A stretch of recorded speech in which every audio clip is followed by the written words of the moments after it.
अस्सलाम वालेकुम ट्रेडर्स। मैं हूं आपका दोस्त, आपका भाई, आपका कोच रियाज़ हुसैन। आज की ये वीडियो हमारे स्मार्ट मनी कॉन्सेप्ट सीरीज़ की एक और वीडियो बनने जा रही है। पिछली वीडियो में हमने ये पढ़ा था कि कौन-सा ऑर्डर ब्लॉक बहुत ज़्यादा इम्पोर्टेंट होता है ट्रेड एंट्री लेने के लिए। इस वीडियो में हम उसी पॉइंट को आगे लेकर चलेंगे और हम उस ऑर्डर ब्लॉक को ढूँढने की कोशिश करेंगे जो सबसे ज़्यादा अहम होता है और जिसके बारे में मैंने आपसे ये कहा था कि मेरे पर्सनल एक्सपीरियंस के मुताबिक वो ऑर्डर ब्लॉक हमेशा काम करता है। हमेशा शायद मैंने कोई बहुत बड़ा लफ़्ज़ यूज़ कर दिया। आई मीन ज़्यादातर काम करता है, उसकी एक्यूरेसी लेवल सबसे ज़्यादा है। और मैंने आपको पिछली वीडियो में ये भी बताया था कि वो ऑर्डर ब्लॉक वो वाला ऑर्डर ब्लॉक होता है जो किसी स्ट्रक्चर को ब्रेक करने में अहम किरदार अदा करता है। इसी बुनियाद पे आज की हमारी वीडियो का टॉपिक है break of structure order block trading strategy. हम आज इस कॉन्सेप्ट को इस वीडियो में डिटेल से पढ़ने, समझने, देखने और सुनने की कोशिश करेंगे। तो बिना कोई वक़्त ज़ाया किए अपनी वीडियो की तरफ चलते हैं, लेकिन उससे पहले अगर आप मेरे चैनल पर नए हैं तो आपको तहे दिल से खुशामदीद जनाब, मोस्ट वेलकम। आप मेरी वीडियो को एंड तक देखने के बाद अगर अच्छी लगे, तो मेरे चैनल को ज़रूर सब्सक्राइब कीजिएगा, मेरी वीडियो को लाइक कीजिएगा, बेल आइकन को क्लिक कीजिएगा, ऑल नोटिफ़िकेशंस को भी ऑन कर लीजिएगा क्योंकि मैं इसी तरह का एजुकेशनल कंटेंट आपकी खिदमत में हर हफ़्ते में 2 दफ़ा पेश करता रहता हूँ। सिर्फ़ एक ही मकसद के साथ कि आप लोग कंसिस्टेंटली प्रॉफ़िटेबल ट्रेडर बन सकें और कम से कम अपने पैसे ज़ाया करें ट्रेडिंग की दुनिया में। तो स्टार्ट करते हैं अपनी वीडियो को। दोस्तों अगर आज आप ये वीडियो देख रहे हैं तो इसका मतलब है कि ऑलरेडी आप लोग स्मार्ट मनी कॉन्सेप्ट से काफ़ी हद तक अ, आगाही रखते हैं। मेरी वीडियोज़ की वजह से या और यूट्यूबर्स की वीडियोज़ की वजह से जो कि आपको स्मार्ट मनी के बारे में इन्फॉर्मेशन देते रहते हैं, एजुकेट करते रहते हैं। और अगर आपने स्मार्ट मनी कॉन्सेप्ट्स के हवाले से ऑर्डर ब्लॉक ट्रेडिंग स्ट्रैटेजी को एक्सप्लोर किया हो काफ़ी यूट्यूब के ऊपर तो आपको अंदाज़ा होगा कि ज़्यादातर जो ट्रेडर्स हैं, जो टीचर्स हैं या जो कोचेज़ हैं, वो आपको अ, या एक्सपीरियंस ट्रेडर्स हैं, वो आपको ये बताने की कोशिश करते हैं कि जो ऑर्डर ब्लॉक ट्रेडिंग स्ट्रैटेजी है वो ज़्यादा इफ़ेक्टिव 2 टाइम फ्रेम्स को यूज़ करके बनाई जा सकती है। लाइक आप बड़े टाइम फ्रेम में अपने स्ट्रक्चर को डिफाइन करें, ऑर्डर ब्लॉक को फाइंड करें और छोटे टाइम फ्रेम में जब मार्केट आपके उस ऑर्डर ब्लॉक तक घूम के वापस आए, तो आप छोटे टाइम फ्रेम में जाएँ, वहाँ पर एक और ऑर्डर ब्लॉक को फाइंड करें और फिर उसकी बुनियाद पे आप अपनी एंट्री लें। आज हम उसको इस डिटेल से नहीं पढ़ेंगे क्योंकि मेरा ख़्याल है मैंने ये वीडियो ऑलरेडी इस टॉपिक के ऊपर बना रखी हुई है। आप मेरे चैनल पे वो वीडियो जाकर देख सकते हैं। आज मैं आपको इंतहाई आसान तरीन simplest order block trading strategy मैं सिखाने की कोशिश करूँगा, जिसमें हम सिर्फ़ एक टाइम फ्रेम यूज़ करेंगे। वो कोई-सा भी टाइम फ्रेम हो सकता है, वो आपकी मर्ज़ी का टाइम फ्रेम हो सकता है। आप 4 आवरली टाइम फ्रेम यूज़ करें, daily, 1 hourly, 15 minutes, 5 minutes, 1 minutes, it's up to you, totally up to you. लेकिन मैं इस सिलसिले में समझता हूँ कि 1 आवर जो टाइम फ्रेम है, वो सबसे ज़्यादा बेहतर साबित हुआ है, मेरे एक्सपीरियंस की बुनियाद पे। और आज हम इस टाइम फ्रेम को यूज़ करते हुए मैं आपको वो ट्रेडिंग स्ट्रैटेजी भी सिखाता हूँ, बताता हूँ और हम ये तमाम टॉप करेंसी पेयर्स जो यहाँ पर आपको नज़र आ रहे हैं 4, 5, 6 स्टार्ट वाले, हम इन सब पर इसी ट्रेडिंग स्ट्रैटेजी को अप्लाई करने की भी कोशिश करेंगे। तो स्टार्ट करते हैं, इनफ टॉकिंग यार, सॉरी। ये बातें बताना आप लोगों को बहुत ज़रूरी होता है, इसलिए मैं थोड़ी-सी तमहीद बाँधता हूँ। इसका ये मतलब वीडियो की लेंथ बढ़ाना नहीं होता, मैं तो यार पूरी कोशिश करता हूँ कि मेरी वीडियो 2 मिनट में खत्म हो जाए, लेकिन होती नहीं है, क्योंकि मैं चाहता हूँ मैं आपको इन डेप्थ बात बताऊँ ना। मैं अगर मोटी-मोटी बातें बता के आपको वीडियो खत्म कर दूँगा, तो आप लोगों को तो कॉन्सेप्ट का ही नहीं समझ आएगा यार। इसलिए मैं थोड़ी-सी जो डिटेल बाँधता हूँ, तो प्लीज़, प्लीज़, प्लीज़ इसका बुरा ना मनाया करें। हाँ, अगर आपको बुरा लगता है तो मुझे बताएँ, मैं नेक्स्ट टाइम इसको मज़ीद शॉर्ट करने की कोशिश करूँगा। अगेन इनफ टॉकिंग यार, सॉरी गाइज़। तो शुरू करते हैं अपनी वीडियो को। ये देखें, इसमें सबसे पहला स्टेप आपका क्या है कि सबसे पहला स्टेप ये है कि आपने ट्रेड हमेशा स्ट्रक्चर में फाइंड करनी है, ठीक है? यानी किसी एक ट्रेंड में, प्राइस ट्रेंड में चल रही हो, ट्रेंड में चल रही है और अचानक प्राइस ने क्या किया, ये अप ट्रेंड है ना, तो अप ट्रेंड में आपको इतना तो पता ही है कि अप ट्रेंड में हमेशा जो हायर लो होता है, वो इम्पोर्टेंट होता है। तो प्राइस ने क्या किया, आपका हायर लो ब्रेक कर दिया। ब्रेक कर दिया, अब इसको हम स्ट्रक्चर ब्रेक कहते हैं बेसिकली, ठीक है? जब प्राइस ने आपका हायर लो ब्रेक किया, तो आपको अपनी एंट्री के लिए बाजू ऊपर कर लेनी है और फटाफट आपने चार्ट को देखना शुरू कर देना है और अपना ऑर्डर ब्लॉक फाइंड करना है। ये पहला स्टेप था। क्या? कि let the price break any structure level. आपने प्राइस को स्ट्रक्चर लेवल ब्रेक होने का इंतज़ार करना है। आई मीन अप ट्रेंड चल रहा था ना यार, तो जो सबसे मोस्ट रीसेंट हायर लो था, उसके ब्रेक होने का इंतज़ार करें। जैसे ही प्राइस ब्रेक करे, तो फिर दूसरा स्टेप क्या होता है? आप वहाँ पर अपना ऑर्डर ब्लॉक फाइंड करें। तीसरा स्टेप, प्राइस को अपने ऑर्डर ब्लॉक तक आने दें और वहाँ पर आप अपनी एंट्री लें। कैसे लेंगे? अभी हम पढ़ेंगे, डोंट वरी। तो ये देखिए दोस्तों, मैं आपसे कह रहा था, मैं यहाँ से ये सिलेक्शन करता हूँ हॉरिज़ॉन्टल रे का। ये देखें, ये हमारी एक डाउनवर्ड मूव चल रही है, ठीक है? और प्राइस क्या कर रही है? पहले ये हाई था, फिर प्राइस ने आपके सामने, आप क्या करें? एक ट्रेंड में, मैंने कहा ट्रेंड का इंतज़ार करें सबसे पहले, क्योंकि कंसोलिडेशन में आपने इस स्ट्रैटेजी को अप्लाई करने की कोशिश नहीं करनी है, ज़्यादातर आपके लॉसेस होंगे, मैं पहले बता रहा हूँ आपको, फिर ना मुझे कहिएगा। आपने इसको हमेशा ट्रेंड में ढूँढने की कोशिश करना है। इस तरह से दोस्तों हो सकता है कि आपको 1 माह में टोटली 5-6 ट्रेड्स मिलें। लेकिन यार, अगर 5-6 ट्रेड्स भी आपको इस तरीके से मिल जाती हैं पूरे महीने में, 1 आवर टाइम फ्रेम को यूज़ करके, और वो एक-एक ट्रेड आपको 100 पिप्स देती है और आप स्टैंडर्ड लॉट यूज़ कर रहे हैं, तो एक ट्रेड आपको $1000 देगी यार, और आपने टोटल 5 ट्रेड अगर फाइंड की हैं, यूरो यूएसडी में या किसी भी करेंसी पेयर में, तो आपके $5000 बनते हैं भाई, अगर आप स्टैंडर्ड लॉट पे काम करते हैं तो। ख़ैर एनीवे, और $5000 इज़ अ गुड अमाउंट यार। हम ये देखने की कोशिश करेंगे कि इसकी एक्यूरेसी लेवल कितना ज़्यादा है। मैं आपको दिखाऊँगा और इसके बाद आपने खुद भी डेमो करना है और आपने चीज़ों को देखना है। तो जब प्राइस एक नया लो एक्सटेंड करे डाउन मूव में, जब भी प्राइस एक पिछले प्रीवियस लो को ब्रेक करके एक नया लो बनाए, तो आप हायर लो के ऊपर इस तरह से मार्किंग करते रहें। तो ये मोस्ट रिसेंट हमारा हायर लो ये था जनाब, ठीक है? और हायर लो पे आपने मार्किंग कैसे करनी है? ऐसे करनी है कि जो विक्स का हाई होता है ना, विक का हाई, कैंडल की बॉडी का हाई नहीं, विक का हाई, मैं इसको भी रिफाइन कर लूँ कहीं आप परेशान ना हो। ये देखें, जो विक का हाई होता है उसके ऊपर आपने इस तरह से लाइन लगा लेनी है और let the price break this high.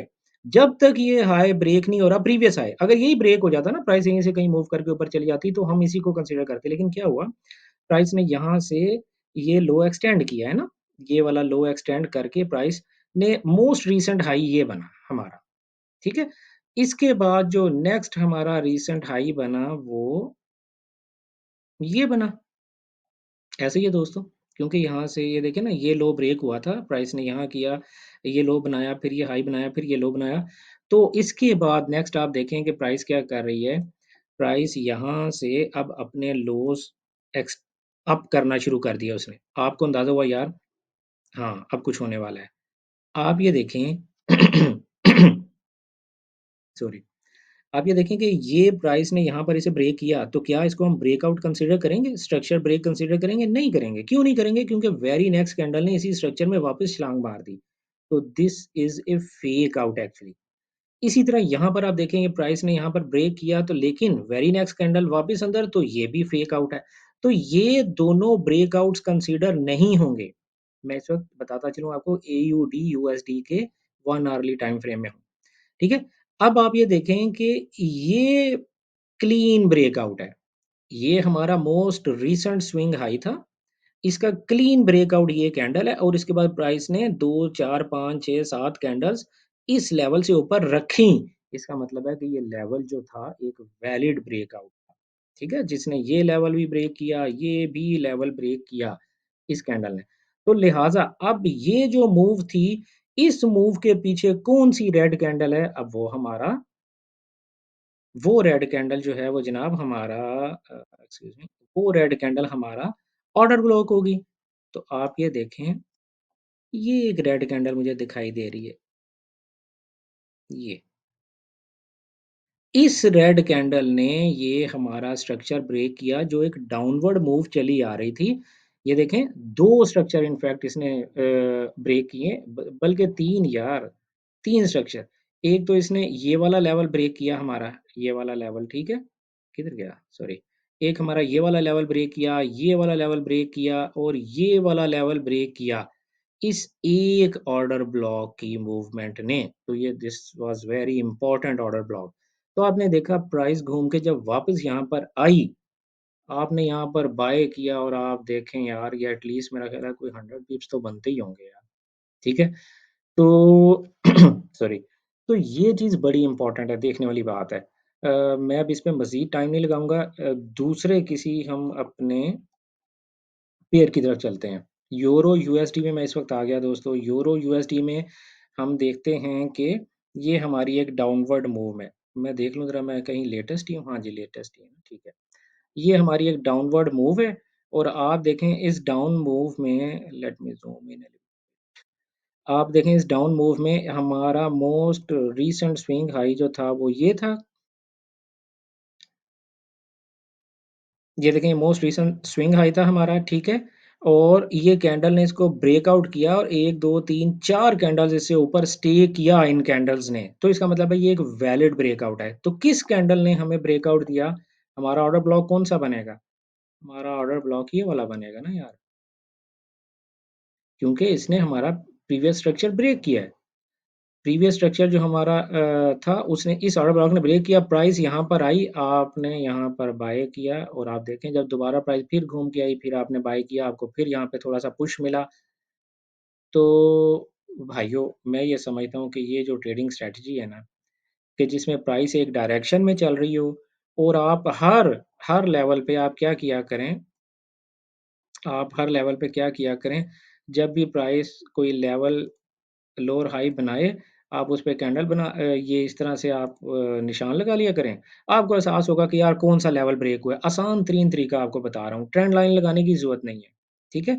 तो यहाँ से भी आप देखें ये आपको ट्रेड मिलती और अब अगर हम जाएँ जीबीपी यूएसडी की तरफ और जीबीपी यूएसडी में देखते हैं, इस वक़्त वैसे तो दोस्तों जीबीपी यूएसडी जो है उसका कोई ख़ास ट्रेंड क्लियर नहीं है।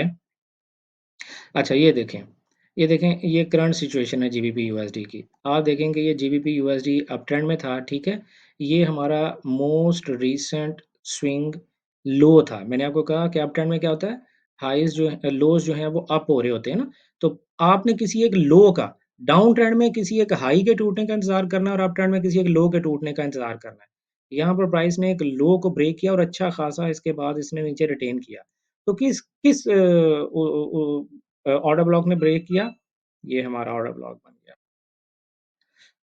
आप इसके अंदर इसके टॉप से भी एंट्री ले सकते थे, यहाँ से भी आप एंट्री ले सकते थे या एंट्री एंट्री ऑप्शन मैं आप पे छोड़ता हूँ, आप कुछ भी करें बट स्टॉप लॉस आपका हमेशा इन एनी केस 2, 4, 5 पिप जो है ना ऊपर होगा ऑर्डर ब्लॉक के, ठीक है?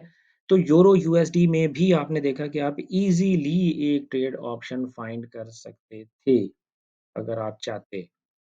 तो थोड़ा-सा पीछे जाकर देखने की कोशिश करते हैं कि क्या सॉरी कि क्या हमें मज़ीद कोई ऑप्शन यहाँ पर नज़र आती है?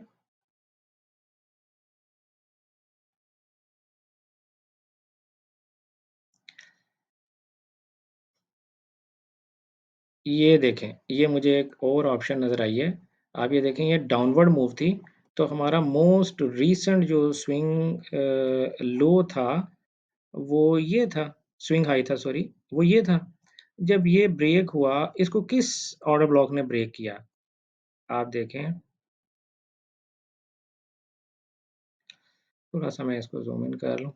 इसको किस ऑर्डर ब्लॉक ने ब्रेक किया? इसको इस ऑर्डर ब्लॉक ने ब्रेक किया।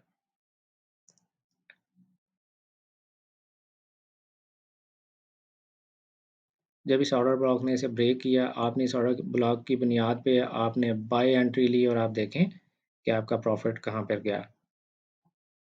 तो दोस्तों, आपने देखा कि ये मैं फिर कह रहा हूँ कि ये ज़रूरी नहीं है कि ये हर दफ़ा काम करेगा। देखें कुछ भी दुनिया में 100% नहीं होता है यार, कोई ट्रेडिंग स्ट्रैटेजी 100% वर्क नहीं करती है, लेकिन it will work most of the time. मैं गारंटी नहीं दे रहा हूँ, इसको बिल्कुल आपने कोई फ़ाइनेंशियल एडवाइस नहीं समझना है, मैं जस्ट आपको एजुकेट करने की कोशिश कर रहा हूँ, आपके इल्म में इज़ाफ़ा करने की कोशिश कर रहा हूँ एंड नथिंग एल्स। तो दोस्तों अब देखते हैं कि यूएसडी जेपीवाई में भी क्या इसने हमारे साथ कोई अच्छा काम किया? क्या स्ट्रैटेजी ने कोई काम किया? तो देखें, हाँ, ये देखें ना आप सिंपली ये हमारा लास्ट स्विंग लो था, स्विंग हाई था, सॉरी यार, चीज़ें मैं मिक्स कर रहा हूँ। मैं अपना टाइम बचाने की कोशिश कर रहा हूँ, एक्चुअली वीडियोज़ ऑलरेडी बहुत लंबी हो गई है। अच्छा, इसको किसने ब्रेक किया? आप देखें करीब 3 जो हमारा वो ऑर्डर ब्लॉक है, वो ये रेड कैंडल है ना? ये रेड कैंडल है। आप इस रेड कैंडल को भी ले सकते हैं, इस रेड कैंडल को भी ले सकते हैं, इस वाली को चलें ले लेते हैं। ये लें, ये हमारा रेड कैंडल हमारा ऑर्डर ब्लॉक था। तो आपने देखा कि आपकी प्राइस यहाँ पर आई और आपने जब इसे बाय किया तो अभी तक प्राइस आपकी अपवर्ड डायरेक्शन में ही है। तो ये चीज़ें देखिए, ये स्ट्रक्चर ब्रेकआउट होना जो है वो बहुत इम्पोर्टेंट है। आप इस तरह के ऑर्डर ब्लॉक्स पे अगर आप ट्रेडिंग करेंगे तो आप यकीन रखें कि बहुत आपके लॉस के चांसेस बहुत कम हो जाएँगे। 1 आवर्ली टाइम फ्रेम हो सकता है महीने में टोटल 5-6 ट्रेड्स मिलें, 4 मिलें, 3 मिलें, लेकिन एक्यूरेसी लेवल तो बढ़ेगा ना यार। तो क्वांटिटी पे फ़ोकस ना करें कि मैंने डेली 10 ट्रेड लगानी ही ज़रूर है 5-5 पिप्स की, क्वालिटी पे फ़ोकस करें। तो अब मैं जल्दी-जल्दी आपको इसीलिए ये थोड़ी-थोड़ी सी एग्ज़ाम्पल्स दिखा रहा हूँ। अब हम यूएसडी कैड में जाकर ढूँढने की कोशिश करते हैं। अ, यूएसडी कैड में let me see if there is any option. अब देखिए ना, ये फ़िलहाल तो प्राइस कंसोलिडेशन में है, इसलिए मैं करंट पीरियड में तो कोई ऑप्शन ढूँढने की कोशिश नहीं कर रहा हूँ। लेकिन थोड़ा-सा पीछे जाते हैं। अच्छा, आप ये देखें, सॉरी यार मैं अभी बड़ा करता हूँ, टेंशन ना लें। आप ये देखें कि इस डाउनवर्ड मूव में हमारी ये एक हमारा जो था वो स्विंग हाई था, ठीक है? उसके बाद आपने देखा कि प्राइस यहीं पर कंसोलिडेट कर रही है। यहाँ पर आपने देखा इस मूव ने इस जो है ना स्विंग हाई को ब्रेक किया। तो हमारी last red candle was this one. ये मैं थोड़ा-सा मज़ीद आपके लिए ज़ूम इन करता हूँ ताकि आपको चीज़ों की समझ आए। ये रेड कैंडल की मैं बात कर रहा हूँ, देखें। ये रेड कैंडल आपकी लास्ट रेड कैंडल थी जिसने इस स्विंग हाई को ब्रेक किया था। Excuse me. तो जब देखें प्राइस घूम के यहाँ तक आई यार, आपने बाय किया, कितना ज़बरदस्त प्राइस ने इसको रिस्पेक्ट किया और ये मेरा ख़्याल है ये टोटल आपकी जो स्टॉप लॉस था वो 10 पिप्स भी नहीं था। 10 पिप्स भी आपका स्टॉप लॉस नहीं है और मैं ज़ूम आउट करके आपको दिखाऊँ कि आपने कितना प्रॉफ़िट लिया यार। ये प्राइस कहाँ से गई? ये प्राइस जनाब 1.2561 से लेके और 1.2792, ये नहीं दे यार, 250 पिप्स बन गए ये तो तकरीबन। तो आप खुद अपना प्रॉफ़िट कैलकुलेट कर सकते हैं। तो दोस्तों, ये थी आज की हमारी break of structure order block trading strategy. तो दोस्तों, मैं जल्दी-जल्दी आपके लिए इस break of structure order block trading strategy को जल्दी-जल्दी आपके लिए रीकैप करूँ कि सबसे पहले आपने इस स्ट्रैटेजी को सिर्फ़ और सिर्फ़ ट्रेंड में इम्प्लीमेंट करना है, ठीक है? जब प्राइस किसी एक ट्रेंड में चल रही हो और अचानक चलते-चलते वो अपने प्रीवियस स्विंग लो को ब्रेक कर दे in case of an up trend, और आप बिल्कुल इसको रिवर्स करें तो डाउन ट्रेंड की सूरत में वो आपके किसी स्विंग हाई को ब्रेक कर दे। ठीक है? ये आपका स्विंग हाई था, इसे ब्रेक कर दिया। तो आप जिस ऑर्डर ब्लॉक ने इसे ब्रेक किया है, हमारे इस कंडीशन में ये ऑर्डर ब्लॉक था यूएसडी कैड में 1 आवर्ली टाइम फ्रेम में। तो जिस ऑर्डर ब्लॉक ने इसे ब्रेक किया है, वो ऑर्डर ब्लॉक पर जब भी प्राइस घूम के वापस आए, आप इसी 1 आवर्ली टाइम फ्रेम में आप उसके टॉप पर ऑर्डर लगा सकते हैं। बेशक बाय स्टॉप लगा दें, क्या होता है, बाय लिमिट लगा दें और उसके बाद आप इसको बाय कर सकते हैं। स्टॉप इस सूरत में बड़ा छोटा होता है, एक्यूरेसी लेवल बहुत ज़्यादा होता है। उम्मीद है कि ये ट्रेडिंग स्ट्रैटेजी आपको अब ज़्यादा नुकसान करने नहीं देगी। अपना ख़्याल रखिएगा। अगर आपने ये वीडियो अभी भी आप मेरी वीडियो के साथ जुड़े हुए हैं, तो इसका मतलब है ये वीडियो आपको वाक़ई बड़ी अच्छी लग रही है। मेरी वीडियो को लाइक करें और अगर आप मेरे चैनल पे अभी तक सब्सक्राइब नहीं किया है, तो उसे सब्सक्राइब भी कर लें। मिलते हैं नई वीडियो में किसी नए कॉन्सेप्ट के साथ, किसी नई एजुकेशनल टिप्स के साथ। तब तक के लिए अपना ख़्याल रखिएगा। Good luck, happy trading. अल्लाह हाफ़िज़।